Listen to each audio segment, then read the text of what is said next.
Good afternoon friends, എല്ലാവർക്കും രാഗം കിച്ചൺസിലേക്ക് ഒരിക്കൽ കൂടി സ്വാഗതം. നമ്മളിന്ന് ഉണ്ടാക്കാൻ പോകുന്ന ഒരു നാടൻ ബീഫ് കറിയാണ്. ഷാപ്പിലൊക്കെ വെക്കുന്ന ഒരു അടിപൊളി ബീഫ് കറിയാണ്.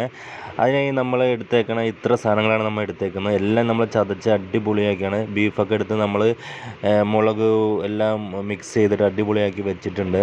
അതിനുശേഷം ഒരു കുക്കർ എടുത്ത് നമ്മൾ കുക്കർ ചൂടാകുമ്പോൾ അതിലേക്ക് നമ്മൾ നാടൻ വെളിച്ചെണ്ണ ഇട്ട് കൊടുക്കുന്നു. ചൂടായി കഴിയുമ്പോൾ നമുക്ക് മുളകൊക്കെ ഇട്ട് നന്നായിട്ട് സെറ്റപ്പാക്കി എടുക്കണം.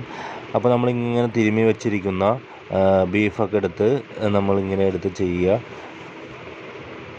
നമുക്ക് മുളകൊക്കെ ചൂടായി വരുമ്പോൾ അതിലേക്ക് വെളുത്തുള്ളി ഇട്ട് കൊടുക്കുക. നമ്മൾ ചെറിയ ചെറിയ പീസായിട്ട് അരിഞ്ഞു കൊടുത്ത വെളുത്തുള്ളിയാണ്.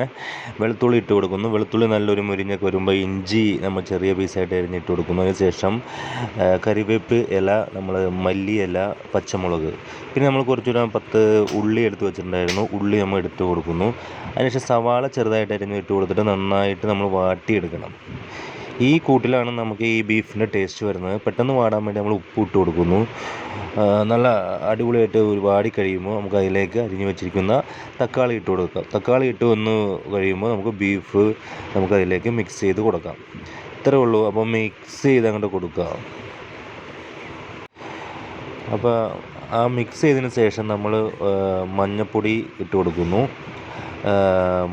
മല്ലിപ്പൊടി ഇട്ട് കൊടുക്കുന്നു, നമുക്ക് കാശ്മീരി മുളക് ഉണ്ടെങ്കിൽ കാശ്മീരി മുളക് ഇട്ട് കൊടുക്കുന്നു, നമ്മൾ സാധാരണ മുളക് പൊടി ഉണ്ടെങ്കിൽ അത് ഇട്ട് കൊടുക്കുന്നു, പിന്നെ ഗരം മസാല ഇട്ട് കൊടുക്കുന്നു, കുറച്ച് കുരുമുളക് പൊടി ഇട്ട് കൊടുക്കുന്നു.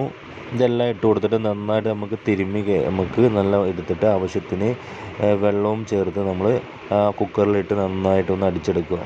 നോക്കിക്കോളൂ, ഇത് അടിച്ച് നമ്മളൊരു 7 വിസിൽ കേട്ടിട്ടുണ്ട്. 7 വിസിൽ കഴിഞ്ഞ് നമ്മൾ നോക്കുമ്പോൾ ഈ പരുവത്തിലായിട്ടുണ്ട്. അടിപൊളി കളറും അടിപൊളിയായിട്ട് വെന്ത് നല്ല സൂപ്പറായി കിട്ടിയിട്ടുണ്ട്. ഇതുപോലെ പെട്ടെന്ന് നമുക്ക് ബീഫ് കറി സൂപ്പർ ടേസ്റ്റ് ഉണ്ടാക്കാം. എല്ലാവരും ട്രൈ ചെയ്യണം, സപ്പോർട്ട് ചെയ്യണം, സബ്സ്ക്രൈബ് ചെയ്യണം.